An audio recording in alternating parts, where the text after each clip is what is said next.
Welcome to this tutorial. Previous class में हमने polyembryony पढ़ी थी। तो पॉलीएम्ब्रियोनी क्या होती है कि एक सीड में एक से अधिक एम्ब्रियोज का डेवलप होना पॉलीएम्ब्रियोनी या बहुभ्रूणता कहलाती है। तो आवर्त बीजियों में पॉलीएम्ब्रियोनी को दो भागों में बांटा गया है, स्पॉन्टेनियस पॉलीएम्ब्रियोनी व इंड्यूस्ड पॉलीएम्ब्रियोनी। तो स्पॉन्टेनियस पॉलीएम्ब्रियोनी वह पॉलीएम्ब्रियोनी होती है जिसके अंतर्गत प्राकृतिक रूप से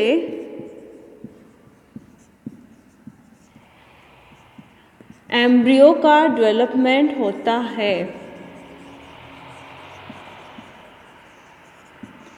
तो स्पॉन्टेनियस पॉलीएम्ब्रियोनी क्या होती है? स्वतः बहुभ्रूणता में क्या होता है कि प्लांट्स में प्राकृतिक रूप से एम्ब्रियो का डेवलपमेंट होता है, तो इसे स्पॉन्टेनियस पॉलीएम्ब्रियोनी या स्वतः बहुभ्रूणता कहते हैं। जब प्लांट्स में कृत्रिम संसाधनों द्वारा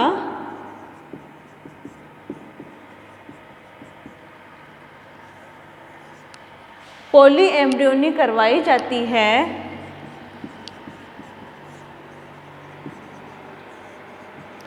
या एम्ब्रियो का फॉर्मेशन करवाया जाता है,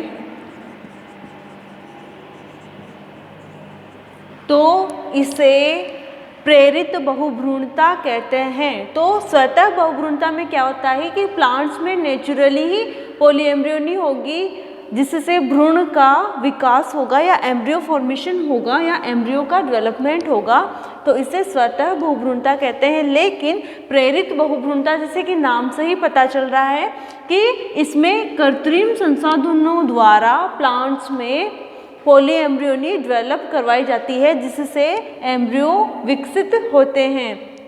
तो आपके स्पॉन्टेनियस पॉलीएम्ब्रियोनी या स्वतः बहुभ्रूणता को अर्नेस्ट ने दो भागों में डिवाइड किया है, ट्रू एंड फॉल्स। तो ट्रू पॉलीएम्ब्रियोनी में क्या होता है कि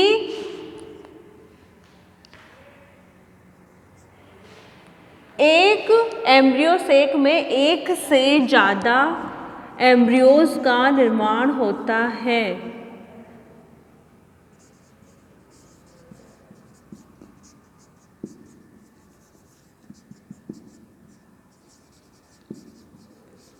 तो स्पॉन्टेनियस पॉलीएम्ब्रियोनी में क्या होगा कि प्राकृतिक रूप से उसमें एम्ब्रियोज का डेवलपमेंट होगा, तो इसे स्वतः बहुभ्रूणता कहते हैं। फिर आए अर्नेस्ट नामक साइंटिस्ट ने बताया कि जो स्पॉन्टेनियस पॉलीएम्ब्रियोनी है यह भी दो प्रकार की होती है, ट्रू एंड फॉल्स। ट्रू में क्या होता है कि इस प्रकार की पॉलीएम्ब्रियोनी में एक एम्ब्रियो सेक से एक से अधिक एम्ब्रियोज का फॉर्मेशन होता है, तो इसे ट्रू पॉलीएम्ब्रियोनी कहते हैं। तो इसके अंदर क्या होगा कि जो बनने वाले एम्ब्रियोज हैं वो कैसे बनेंगे? एक तो प्रो एम्ब्रियो के विखंडन से। तो मैंने कल की क्लास में बताया था कि प्रो एम्ब्रियो के प्रत्येक सेल अलग होगी और अलग होकर एक नए एम्ब्रियो का फॉर्मेशन करेगी। तो प्रो एम्ब्रियो के विखंडन से पॉलीएम्ब्रियोनी विकसित होगी। मैंने बताया था कि सेल्स का जो समूह होता है उसमें से नीचे की तरफ 4 या 5 आउटग्रोथ से अतिवृद्धियां बन जाती है, तो उनसे एम्ब्रियोज का फॉर्मेशन होता है। तो प्रो एम्ब्रियोज के विखंडन से फिर आता है, तो ये प्रो एम्ब्रियोज के विखंडन से ये किस में पढ़ा था हमने? सेजिटेरिया में। तो सेजिटेरिया प्लांट में प्रो एम्ब्रियो का विखंडन होता है और उसमें पॉलीएम्ब्रियोनी विकसित होती है। फिर सेकंड था एंटीपोडल सेल्स से। तो एंटीपोडल सेल्स से किस में देखा था? अल्मस में। अल्मस प्लांट में जो एम्ब्रियो सेक की एंटीपोडल सेल्स होती है, उन एंटीपोडल सेल्स से भी एम्ब्रियोज विकसित हो जाते हैं जिससे उसमें पॉलीएम्ब्रियोनी उत्पन्न होती है। फिर था सिनर्जिड सेल्स से, मैंने बताया था सिनर्जिड सेल से भी, जैसे कि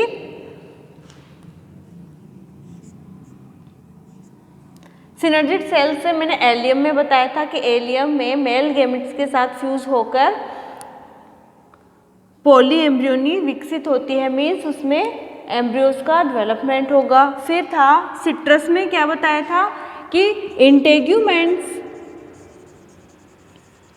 एंड न्यूसिलस की सेल्स जब एम्ब्रियोज का फॉर्मेशन करती है तो भी उनमें पॉली एम्ब्रियोनी विकसित होती है। और ये कौन सी फैमिली में देखने को मिला? सिट्रस कुल के पादपों में देखा कि इंटेग्यूमेंट्स एंड न्यूसिलस की सेल्स भी एम्ब्रियो में डेवलप हो जाते हैं, जिससे प्लांट में पॉली एम्ब्रियोनी उत्पन्न होती है। इनके बारे में एक्सप्लेनेशन मैंने प्रीवियस क्लास में कर दी थी, तो यहाँ पे मैंने यहाँ पे ब्रीफ में बताया कि इनके द्वारा इनमें ट्रू पॉली एम्ब्रियोनी होती है। फॉल्स में क्या होता है कि एक एम्ब्रियो सेक से, या मैं यूँ कहूँ कि जब ओव्यूल में एक से अधिक एम्ब्रियो सेक उपस्थित होते हैं और प्रत्येक एम्ब्रियो सेक से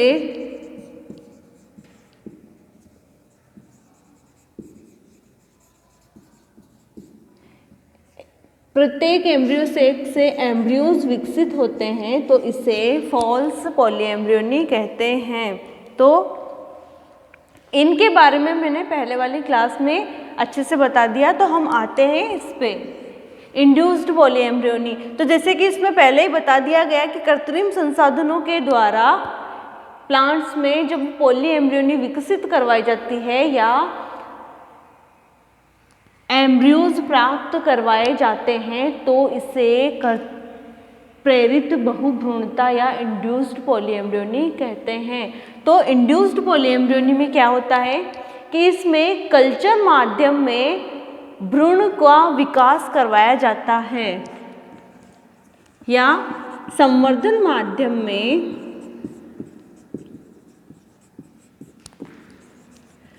भ्रूण विकसित करवाया जाता है।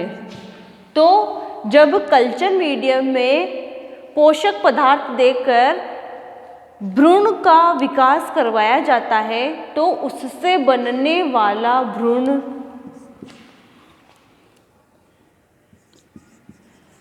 सोमेटिक एम्ब्रियो, एडवेंटिव एम्ब्रियो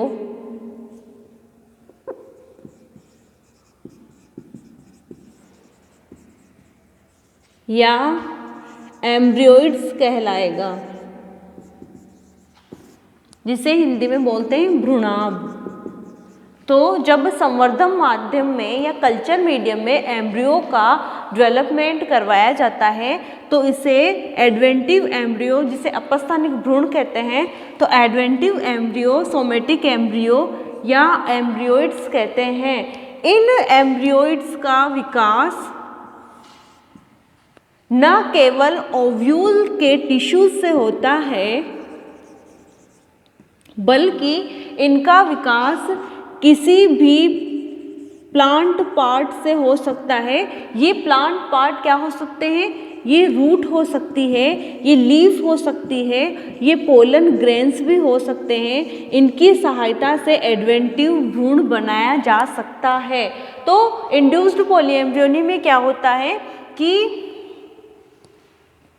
जो पॉली एम्ब्रियोनी विकसित होती है वो कृत्रिम संसाधनों द्वारा विकसित होगी, और इसमें क्या होता है कि इसमें जो संवर्धन माध्यम में एम्ब्रियो का विकास करवाया जाता है, तो बनने वाला एम्ब्रियो एडवेंटिव या अपस्थानिक भ्रूण कहलाता है, सोमेटिक एम्ब्रियो कहलाता है और एम्ब्रियोइड्स भी कहलाता है। और ये जो एम्ब्रियोइड्स होते हैं, जिन्हें हम भ्रूणाभ बोलते हैं, इनका विकास न केवल ओव्यूल के टिश्यूज से होता है, बल्कि प्लांट के किसी भी पार्ट से इसे हम विकसित करवा सकते हैं।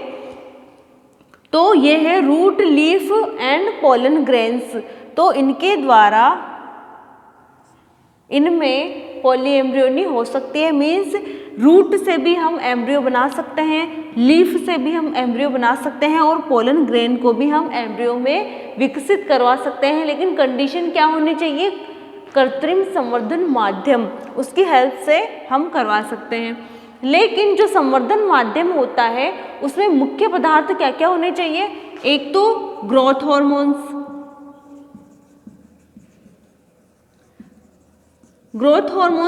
और साथ में नाइट्रोजन। तो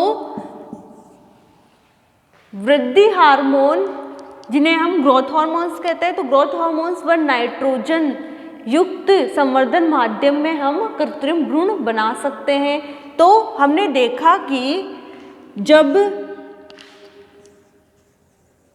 गाजर को हम ऑक्सीजन की अधिक मात्रा देते हैं तो उसमें कैलस विकसित होता है। तो इंड्यूस्ड पॉलीएम्ब्रियोनी में क्या होता है कि जो गाजर का पार्ट होता है, उस गाजर के पार्ट को हम ऑक्सीजन देते हैं तो उससे कैलस विकसित होता है। या मैं यूँ कहूँ कि कैरेट को अगर हम ज़्यादा मात्रा में ऑक्सीजन देते हैं तो उसमें कैलस का विकास होता है। कैलस आपको बताने की शायद ज़रूरत नहीं है। कैलस अविभाजित या अडिफरेंशिएट सेल्स का मास होता है या समूह होता है। तो अनडिफरेंशिएट सेल्स का या अनडिफरेंशिएट सेल्स का समूह कैलस कहलाता है। अविभेदित सेल्स का समूह कैलस कहलाता है। मीन्स इनमें अभी ये डिटर्मिनेशन नहीं हुआ कि कौन सी सेल रूट बनाएगी, कौन सी सेल शूट बनाएगी। तो ये उत्तकों का समूह होता है जो अविभेदित होता है। तो ऑक्सीजन की अधिक मात्रा देने पर कैलस बनता है और ऑक्सीजन की कम मात्रा देने पर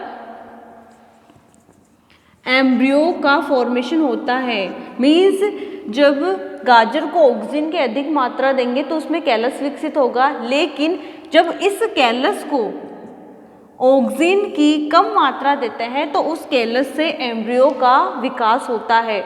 तो जनरली प्लांट्स में देखा गया है कि नाइट्रेट के रूप में नाइट्रोजन का उपयोग करते हैं। मीन्स कृत्रिम संवर्धन माध्यम में या संवर्धन माध्यम कल्चर मीडियम में प्लांट्स नाइट्रोजन का उपयोग नाइट्रेट के रूप में करते हैं और उससे कैलस का निर्माण करते हैं, जो अधिकतर प्लांट्स में देखा गया है।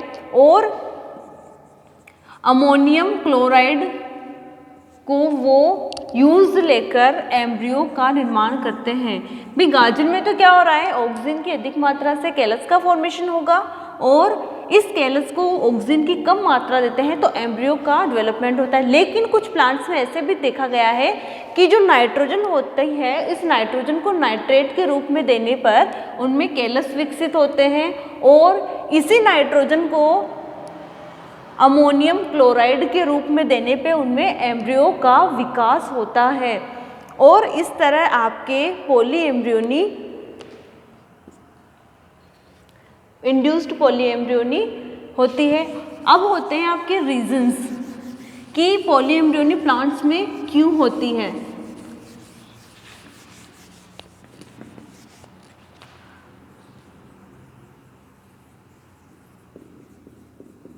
तो पॉलीएम्ब्रियोनी के कारण, तो इसका फर्स्ट कारण क्या है पॉलीएम्ब्रियोनी विकसित होने का? एक तो है संकरण, हाइब्रिडाइजेशन। हाइब्रिडाइजेशन से या संकरण से किसी प्लांट में एक से अधिक एम्ब्रियो विकसित हो सकते हैं जिसे हम पॉलीएम्ब्रियोनी कहते हैं। तो मोस्ट इम्पोर्टेंट रीज़न क्या हुआ प्लांट्स में पॉलीएम्ब्रियोनी विकसित होने का, कि जब प्लांट्स में हाइब्रिडाइजेशन होता है या संकरण होता है उससे उसमें पॉलीएम्ब्रियोनी विकसित होती है। दूसरा कारण क्या है कि किसी साइंटिस्ट ने कहा कि प्लांट्स की जो न्यूक्लियस की सेल्स होती है, इन न्यूसिलस की सेल्स के कुछ या इस न्यूसिलस में कुछ सेल्स नष्ट हो जाती है। उनके नष्ट होने से एक पदार्थ का निर्माण होता है जिसे कहते हैं नेक्रोहार्मोन या नेक्रोहार्मोन। इस नेक्रोहार्मोन की उपस्थिति के कारण उस न्यूसिलस की कुछ सेल्स एम्ब्रियो का निर्माण कर लेती है। तो पॉलीएम्ब्रियोनी की क्या क्या रीजंस होंगे? पहले तो हाइब्रिडाइजेशन, कि प्लांट में हाइब्रिडाइजेशन होगा या संकरण होगा, उससे उसमें पॉलीएम्ब्रियोनी विकसित होती है। दूसरा कारण क्या है कि किसी साइंटिस्ट ने कहा कि न्यूसिलस की जो सेल्स होती है उन सेल्स में से कुछ सेल्स विघटित हो जाती है और एक रासायनिक पदार्थ का निर्माण करती है। इस रासायनिक पदार्थ को नेक्रोहार्मोन कहते हैं। इस नेक्रोहार्मोन के उद्दीपन से न्यूसिलस की कुछ सेल्स एम्ब्रियो का फॉर्मेशन कर लेती है। उसके अलावा प्लांट्स में पॉलीएम्ब्रियोनी का एक रीज़न ये भी साइंटिस्ट द्वारा दिया गया है कि जब 2 या 2 से अधिक अप्रभावी जीन्स प्रभाव डालती है तब उसमें पॉलीएम्ब्रियोनी विकसित होती है। तो नेक्रोहार्मोन थ्योरी, तो नेक्रोहार्मोन थ्योरी किसने दी? हेबरलैंड ने। तो हेबरलैंड ने बताया कि जो प्लांट्स की न्यूसिलस की कुछ सेल्स होती है उन सेल्स से एक उद्दीपन मिलता है, उस रासायनिक उद्दीपन के कारण उसमें एम्ब्रियोस विकसित होता है। तो इस प्रोसेस में क्या होगा कि न्यूसिलस की कुछ सेल्स विघटित होगी, विघटित होने से एक रासायनिक पदार्थ बनता है। इस रासायनिक पदार्थ को कहते हैं नेक्रोहार्मोन। इस नेक्रोहार्मोन से न्यूसिलस की कुछ सेल्स को उद्दीपन या स्टिमुलेशन मिलेगा जिससे कि उस उद्दीपन से वो एम्ब्रियो का फॉर्मेशन कर लेती है। लेकिन वर्तमान समय में इस थ्योरी से रिगार्डिंग कोई प्रमाण नहीं मिले हैं, इसलिए इसे अमान्य कर दिया गया। फिर सेकंड साइंटिस्ट आए, उन्होंने बताया कि प्लांट्स में अप्रभावी जीन की अभिव्यक्ति होती है और ये अप्रभावी जीन 1 या 2 हो सकते हैं। मीन्स प्लांट में जब 1 या 2 अप्रभावी जीन्स की अभिव्यक्ति होती है तो उससे उनमें पॉलीएम्ब्रियोनी विकसित होती है, लेकिन उनके प्रमाण नहीं मिलने के कारण इसे भी अमान्य कर दिया गया। फिर होते हैं पॉलीएम्ब्रियोनी के कारण, जिससे पॉलीएम्ब्रियोनी विकसित होती है। जो उसके एक्चुअल कारण है वो दिए फ्रूसेटो व उसके साथियों ने। तो एक साइंटिस्ट आए फ्रूसेटो एवं उसके साथी, तो उन्होंने बताया कि प्लांट्स में कुछ रीजन्स होते हैं, उन रीजन्स की वजह से उनमें पॉलीएम्ब्रियोनी विकसित होती है। तो फर्स्ट क्या था? Age of plant. तो जब प्लांट की उम्र बढ़ेगी तो उम्र बढ़ने के साथ साथ ही उनमें पॉलीएम्ब्रियोनी भी बढ़ेगी। फिर होती है पोजीशन ऑफ फ्रूट। तो अगर प्लांट में फ्रूट फॉर्मेशन ज़्यादा हो रहा है तो उसमें पॉलीएम्ब्रियोनी भी ज़्यादा होगी। तो फ्रूसेटो व उसके साथियों ने एक्चुअल में जो रीजंस होते हैं वो दिए कि प्लांट्स में पॉलीएम्ब्रियोनी क्यों होती है। पहले वाले जो साइंटिस्ट थे उन्होंने हाइपोथेसिस दी, अवधारणाएं दी कि इससे इनमें पॉलीएम्ब्रियोनी हो सकती है। फिर फ्रूसेटो व उसके साथियों ने कुछ प्रमाण दिए कि इनमें पॉलीएम्ब्रियोनी के कुछ कारण हैं, जैसे कि प्लांट की एज। तो प्लांट की एज बढ़ेगी वैसे वैसे उनमें पॉलीएम्ब्रियोनी बढ़ेगी। फिर प्लांट्स की जो पोजीशन होती है, या मैं यूँ कहूँ कि प्लांट्स पे फ्रूट्स की जो पोजीशन होती है उसके हिसाब से भी उसमें पॉलीएम्ब्रियोनी होती है। तो अगर प्लांट में फ्रूट फॉर्मेशन ज़्यादा हो रहा है तो उनमें पॉलीएम्ब्रियोनी की रेट भी बढ़ेगी। उसके अलावा पोजीशन ऑफ ब्रांचेस या शाखाओं की स्थिति, तो इन साइंटिस्ट ने बताया कि संतरे में जो नॉर्थ साइड में जो शाखाएं थी उनमें पॉलीएम्ब्रियोनी ज़्यादा देखी गई, जबकि जो साउथ साइड में या साउथ डायरेक्शन में जो ब्रांचेस थी उनमें पॉलीएम्ब्रियोनी कम होती है। तो पोजीशन ऑफ ब्रांचेस कारण में या पोजीशन ऑफ ब्रांचेस वाले रीजन्स में क्या होता है कि जो नॉर्थ डायरेक्शन की जो शाखाएं होती है उनमें पॉलीएम्ब्रियोनी अधिक देखी गई और जो साउथ डायरेक्शन की जो शाखाएं होती है उनमें पॉलीएम्ब्रियोनी कम देखी गई। फिर होता है न्यूट्रिशन। तो प्लांट्स को जितना ज़्यादा पोषण मिलेगा उतना ही ज़्यादा उसमें पॉलीएम्ब्रियोनी देखने को मिलेगी। तो प्लांट्स में जितना ज़्यादा न्यूट्रिशन होगा उतनी ही ज़्यादा उसमें पॉलीएम्ब्रियोनी विकसित होगी। फिर आते हैं आपके इम्पोर्टेंस। तो इसकी इम्पोर्टेंस या महत्व क्या होंगे कि पॉलीएम्ब्रियोनी से विकसित होने वाले प्लांट फीमेल प्लांट होते हैं। तो फीमेल प्लांट क्यों होंगे? क्योंकि मैंने पहले ही बता दिया था कि जो फ्रूट का फॉर्मेशन होगा या मैं यूँ कहूँ कि जो एम्ब्रियो का फॉर्मेशन होगा वो या तो एम्ब्रियो सेक से होगा या ओव्यूल की किसी सेल से होगा। तो ऑब्वियसली जब फीमेल के पार्ट्स से ही एम्ब्रियो का विकास हो रहा है तो जो बनने वाला हैप्लॉइड प्लांट्स हैं वो भी या डिप्लॉइड प्लांट है वो भी फीमेल प्लांट ही होगा। तो पॉलीएम्ब्रियोनी से विकसित होने वाले प्लांट्स फीमेल प्लांट्स ही प्राप्त होते हैं और न्यूसीलस से बनने वाले एम्ब्रियो रोग रहित व स्वस्थ होंगे। तो न्यूसीलस के सेल्स से बनने वाले प्लांट रोग रहित व स्वस्थ क्यों होंगे? क्योंकि न्यूसीलस की सेल्स होती है वो रेगुलर डिवीज़न कर रही होती है, कंटिन्यूअस डिवीज़न शो करती है, जिससे उनमें रोग बनने की क्षमता बहुत ही कम होती है क्योंकि वो रैपिडली डिवाइड होती रहती है। तो न्यूसीलस की सेल्स से बनने वाले एम्ब्रियोज रोग रहित व स्वस्थ होंगे और इनकी जो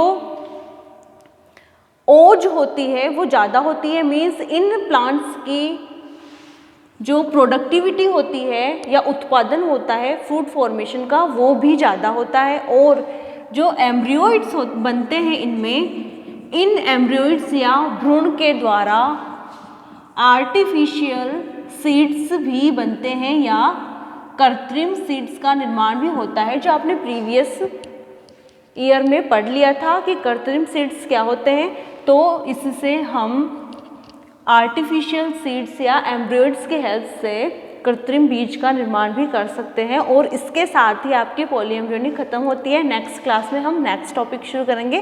थैंक यू।